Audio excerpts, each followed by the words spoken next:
Hi guys, hope everyone's doing good. Let's do a recap for this week. This is going to be a really long video. I just want to preface that we had a lot of trades work out in our favor, primarily all our swings. But yeah, I think I hit 9 trades. I lost on Google. Obviously, what else? So we had Roku and Intel that ended up selling off after hours, but prior to earnings, we ended up taking profits on those. Intel, I got down to 2 contracts. Roku, I just had the 1 contract, so those were, it was perfectly fine. Didn't really experience any losses on those. Those were all wins. Google was the only one. I did not expect it to beat on earnings, but I had that 1 contract for May 17th, I think, or May 31st, whatever expiration was. I think I have it here still on my brokerage. The 31st, the 140 puts, down 90% on that contract. I paid 2.29. It's at 24 cents, so that's a loss. But it's all good. It is what it is. I can't win them all. Those were actually the two that I was pretty concerned with. I knew Microsoft was going to beat. I didn't think Google would, and it really kind of came down to whether or not Microsoft kind of outweighed. Obviously, it has a higher weight in the S&P as well as the Nasdaq. So I was hoping that it would carry, and luckily enough, because we did have that SPY position, which I'll go over here shortly. But luckily both beat, and we had a pretty good move, obviously with the gap up here. But let's talk about why I've been bullish. It's pretty. I don't think it's difficult to explain. You kind of have to mute out a lot of the noise, but because you have to think, right? We've been nonstop up since November. A healthy retrace was expected, but it doesn't always come how people expect, right? It's going to be a bigger move than most people would expect, and even at that, right, we can still have downside, and I would still be bullish on the chart. Obviously, you'd want to play, your change of character and your break of structure retest, which I'll talk about here once again shortly. But let's talk about like where the inflection point is, right? Because we do have this interim high, or this high that we can base a lot of our stuff off of, right? And then anytime we end up kind of pushing up, we obviously, let's talk about this first actually. On the daily, right? So we have our interim high. It broke down. This is clearly our support. This was our NFP mother candle, if you guys remember. This is technically, I would say, our break of structure, right? So if we end up pushing up, which we have, okay, and we end up pushing up towards this spot, this would be our break of structure retest. If this ends up failing here and it starts to break down off of this level, we can then assume, hey, this is a lower high, right? Like I said, anything here is a change of character because we have a high. We didn't make a higher high, right? We did catch a higher low, but as we make our way up, anything that fails to make a new high is now going to be considered a lower high. So there is that potential to keep shorting this. I haven't put that bias, right? I do think that this goes to 518, and I did mention 512 could be the spot for the short, right? And that was very simple to get to garner, right? We take our high to our swing low, which we caught here off this gap, right? Now this is our kind of like our 2 anchor points where we can base our trade off of. We can go long, just kind of simply going, not just going long just because this candle caught a bottom, but because it caught a meaningful bottom, right? It came off the gap here, and obviously bidders kind of held this level. It pushed out, ended up pulling back, retested the level one more time, and then it obviously kept marking up. So we could look for a short off 512.86, which would be the 618 here. And that's valid. We can definitely do that. But I want to talk about, despite us having a change of character, we're going to reach an inflection point, and that inflection point really comes down to the previous all-time high, right, which is right around 480. We could just round it. It's technically 479.98. But from there, if we end up slipping underneath that level, right, this is going to have a really tough time, in my opinion. And that's where, I think we can really get the conversation started. Sorry, I keep hiccuping, for not a new bear market, but definitely a bear market, right, where we're going to start slipping pretty, I would say pretty aggressively towards these lower gaps here, right? I'll show you guys on the daily in a second, but we have, 446 roughly down to like 441. We have a gap down here at like 433 to 430. There's a couple dark pool prints here that I don't even think some of the newer people know about, that I've had on my chart for a long time. And then we have another gap down here from 426 to 423 with another dark pool print, and then a very, very small gap down at like 407, 408. So, I'm probably gonna be looking for shorts eventually, but as of right now, right, I know kind of how this works, especially off of a gap like this. I'm not gonna ever short off into a gap. We have to think about higher time frame as well, right? If you go to look at the monthly for April, this still looks pretty good. I think we can see this making its way back up to like 518 and getting a close around that spot. If we do, right, it's going to look very similar to like I can't even think right now. Oh my God, it wouldn't be a shooting star. It would be I can't even think. A hanging man. I don't know why it took so long to think about that. We'd have a hanging man on the monthly. But dude, it's weird because we do have an election year. Like, there's so much incentive to keep marking this up. My thing is, I think they're still using the reverse repo and sporadic spots to kind of keep giving liquidity to whomever, right, to keep marking price up. Obviously, we'll have to see how QRA goes this weekend. We could see another $1 trillion enter the market from the Federal Reserve. So, because they have a general account that they almost use like a checking account that they can use however they want. There's a lot of money that's been going in kind of funding the Ukraine war. I think eventually we're going to, and Chem brought this up, I think, too. Like, we're going to see that money no longer go to Ukraine. It's probably going to be going to us now leading into the election year.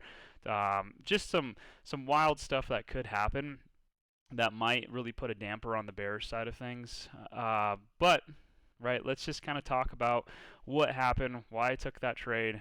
This is all just kind of like broader term, if you will, right? My inflection point, once again, is like 480. I would expect, right, something like this, up, break down, because this is now going to be a major swing that we take out in buy-side liquidity. So I can see us doing something like this, and then retesting, and then maybe that's when we get our drop. And this is actually fun because I haven't talked about my broader view on the S&P in a while, but that's actually what I think would happen realistically. There's always the possibility.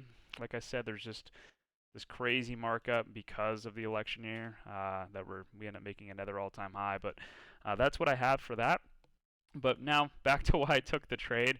Right, we did have the break of structure. We never retested it. We just had this kind of crazy candle that kind of melted through. And obviously we ended up catching a support at the top of the gap fill here, right? It didn't last long. It ended up breaking under the gap, and it ended up trading underneath and basically filled the gap and gave us a little excess room, right? I think this is also at the time where the 50 MA was, if I'm not wrong. Maybe it was the weekly. It was something here. Oh yeah, it was the weekly 21, I think. Weekly 21, maybe the weekly 50. No, so it was the weekly 21. So that's where that bottom came from. And really, right, it's not about timing the bottom. If you guys remember, I went long, but I went long at a speculative spot with room to add. And what ended up happening is we ended up bouncing off the weekly 21. We traded back up through the gap. We breached the old gap, right, because this would have been bearish progression now, and sellers would have been looking to hold, right, 503 flat, okay? Very simple spot. This was the top of the gap here, and we ended up kind of printing this dead hanging candle here. Now, naturally, what should everybody be thinking? What should be your first instinct, guys? Don't say bear flag. Please don't say bear flag. Yes, you technically can. But what is that, right? That's a bear flag, but what is it if we actually think about it in like structural terms? It's a lower high, right? So you have to think about here. This is the opportunity for bears to now fade the lower high as the next day opens lower, be aggressive and try to force this down, right? Their whole goal is to now have a lower high and get a lower low, right? Break this under here. Once you break under that, you're probably going to keep going towards that trajectory I mentioned, towards 480. But now you have to think. If aggressive selling doesn't come in, what can happen on this daily time frame? A higher low, right? There's still structure within structure. I've talked about this a million times. So where would that internal structure come from? It literally happened right off where we bounced off of. And I put it in the pre-market scan. I put it all over our Discord when I was added in the second time. Because I did add on this candle. Yes, it was a speculative add. This is where I added those 8 contracts, right? 6 to 8 contracts. And I said, hey, if we end up pulling down and retesting 497.36 and we hold and there's a big buyer and they end up showing up and holding that, I'm going to go heavy, right? I did say that. I said I'm going to grab like 25, 30 cons and I'm going to risk the low here. What ended up happening? We ended up pushing down. We opened lower. We ended up sorry, I'm not on hollow candles. I am on hollow candles. Let's see what this actually looks like. Okay, so we opened here, right? The hollows sometimes confuse me because this would have technically been a red candle, so the open should have been up here, but I guess this was an open low high. So we opened here, right, which is at 499. We dug down, we retested 497.36. This is where I added, right? And then what do we end up getting? A markup the entire rest of the day. So this is a failed bearish breakdown, right? You have a lower high, right? It sells off and ends up catching a higher low off of a very, very pivotal spot. You don't get the breakdown. Instead, you end up getting a really, really good move from Google and Microsoft. And to be honest, I wasn't expecting Google to win or beat or even mark up at all. I was expecting it to fail. I knew Microsoft would do good, but it really just kind of came down to if Microsoft could carry the market. And luckily, right, I only had one contract of those Google 140s for March 31st. I'm down 90% on them. I only had one, so I mean, it's still a loss. I mean, I had them at 2.29. They're at 24 cents now, so a $200 loss, but I'm okay taking that considering my size and SPY. Um, and I mean, it was insane, right? We ended up having a move all the way up. We ended up gapping up, and we had a pretty good continuation today. But the key is now we push through the lower high, and now we claim that on the daily. This is going to be a bearish fake breakdown, right? And these are usually some of your best moves, right? Where you have one side that has the potential to get a big move and a big follow through. They fail, right, and the other side takes over. You have one side that now gets trapped, right? Now the shorts are now going to be considered trapped, especially even if they got the high here. This invalidates. You should see a cover through, especially going into FOMC, Apple earnings, Amazon earnings. You wouldn't want to be short going into this, in my opinion. And really, this should move all the way up, retest the break of structure breakdown, and then you have a realistic opportunity to go short again, right? If this fails here, right, then you have a potential short where you can risk the high or whatever your your case is or however you trade. In terms of whether you do a candle close, percentage, yada yada yada, and you would look for this low to get swept out, right? I drew it up earlier, but it'd be like this, right? Whatever we had here, let's just draw it like this. Oh my god, that was so poorly drawn. You guys get the point, right? Like this, sweep under, and here, right? Something like that, even though this part was pretty poorly drawn, but that's essentially what you would look for. And it really kind of comes down to if 512 ends up being the spot. I think we go a little bit further than that. I think we're going to make our way up beyond that and really kind of, because like I said, no chart's going to be perfect, and it makes sense for a pain trade to really kind of bury shorts here. People will likely go short off the 618 in this retest. I think it gives a little bit of extra oomph, and then it starts to begin selling down. I'm not going to front run that though. I really won't because I don't know. Like I said, there's a lot of stuff that could happen between now and November that could just keep this market going up. But yeah, I mean that was the basis of that entire trade, guys. It wasn't super sophisticated. It did require me, like I said, adding in two spots because, as I mentioned, I technically added here, right, which was off 503. I think I had technically added here on this higher low. I don't know. I added one of these two spots with the 5 contracts. And then, of course, pre-market, right, we end up kind of fading down. We end up going into this spot here. GDP had come out as well, right, where we ended up having slower growth. If you guys don't know, right, slow growth as well as in rising inflation is technically stagflation. It kind of comes down to a few other factors, but this is technically the recipe for that. But in my opinion, I mean, that kind of opens the door and the floodgates for potential rate cuts, does it not?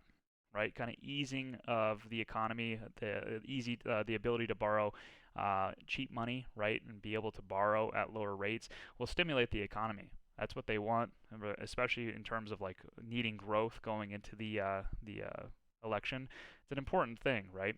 So that's kind of how I viewed it. I put it in the chat right away. I was like, oh my god, this opens up the door for the interest rate cuts. It's super funny because I DM'd a couple people dude, it's so weird. I don't want to get into it actually.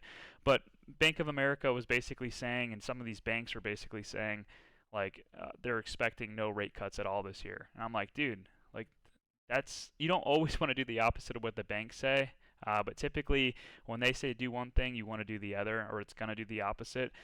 So the fact that a lot of these banks, on a deep pullback like this, right into the gap, it was perfect timing. And they were like, oh, there's not going to be rate cuts at all. And then obviously we see the growth of the economy, right, or the weakness in the economy, and it no longer growing at the rate it was. it just kind of gives a perfect recipe for at least one interest rate cut. We'll see what happens this FOMC. But yeah, I mean, this pretty much marked up the entire rest of the day, almost time bottom on this chart as well. I think I added here and added a little bit here off the 618, which at the time was here, right? So like that. Candle closed above, so we ended up getting in here with a little extra. And then, of course, yeah, we marked up all day. We ended up kind of pushing out. We ended up pulling back. We made a new high, higher low, and then obviously Microsoft reported. We had this big spike here. I was up about 7,800, I think, at one point, 78, 8,200. And yeah, took a chunk of my profits. Ideally, I shouldn't have done that. I probably should have held the full position. If I held that full position all the way to target at 518, yes, I would have made about 40,000, 47,000. But it just didn't feel responsible. So I definitely took some off the table. I have 11 runners left, and I didn't trim any of those. I'm still holding full size here. But all I was really watching today was us staying above 507.37. Why is that? Like I said, very important spot here. This was the lower high that the bears had the opportunity to really capitalize on. It failed, right? If we can open above this or at least hold above this on Monday, Tuesday, going into FOMC, I think we see another very, very nice push up into this range. Or based off whatever we do with bonds, right, with QRA, and Yellen's going to be talking. We have someone else talking on Sunday, I believe. I can't remember who it is. But this could help kind of facilitate price to the 618, of course, with a gap up again. And these trades are painful, man. A lot of people think like, oh, I'll hold this. This wasn't like the greatest close. This trade, especially off of news like that, and doesn't have to always be news, like I mentioned. One side is for sure trapped here. One side for sure kind of collected these lows. I mentioned there's a lot of dark pool activity and a lot of sellers waiting to sell at 518. It doesn't have to do anything based off the news. This could just be a magnet towards price and just treat it as an auction, right? And you just have to think differently, right? You have to think differently to be able to make it in this market or in the market in general. So I think we go up to 518 by Friday. So I'm definitely going to hold on to those. But that was the basis for the trade. Wasn't anything crazy. It really was not anything crazy. I would just kind of put this blueprint into your brain, right? Kind of a pullback. Obviously, the volume wasn't anything impressive. Pull back into the gap. Wait for the gap to fill. Wait for the reclaim of the gap, right? You could have gone long here even, right? Definitely could have gone long here. I always like to wait for structural retests. So this would have been a candle retest, right? But then the structural retest is here, right? And this is ideally where you enter. But yeah, I mean, just a reclaim of the gap, pulled back, right? Obviously, I added right here, but this was the top of the gap reclaim, which I thought would have been good enough. But just kind of understanding like, hey, I'm going to add here light because this is riskier, but here's where I'm actually going to add because this makes the most structural sense. There's a reason I grabbed Friday, May 3rd contracts because I was ready to add at this spot and then risk the low. Just plan for the context of your trade. Buy time on your trades if that's what you plan on doing. Don't add too heavy into your trades, and just kind of understand where you should be adding, where you should be risking, what you're targeting. Make it worthwhile. Because had I gotten like the bottom here and I trimmed right away, right? I mean, this trade could be massive, guys, like I mentioned. And I definitely intend to take full advantage of the last contracts that I have here. But yeah, that was pretty much it. Just to recap still, I mean, I do obviously acknowledge the fact that we are in a change of character. We're going to be retesting the 618 as well as that break of structure at 512. So there is potential for me to I said potentially too many times, but grab, I don't know, start shorter or longer dated put contracts, just light size, maybe feel it out against 512.86. Or there's a potential that I could just grab some SPX, very aggressive shorts, just in case there's a quick, rejection off of this level and it gives us a quick fade. I can just take advantage of that really quickly. There's a couple scenarios we can do off this 512.86, but that's the recap for SPY. We got a lot more to go through, and I didn't mean to make this one that long, so we'll jump into the other ones.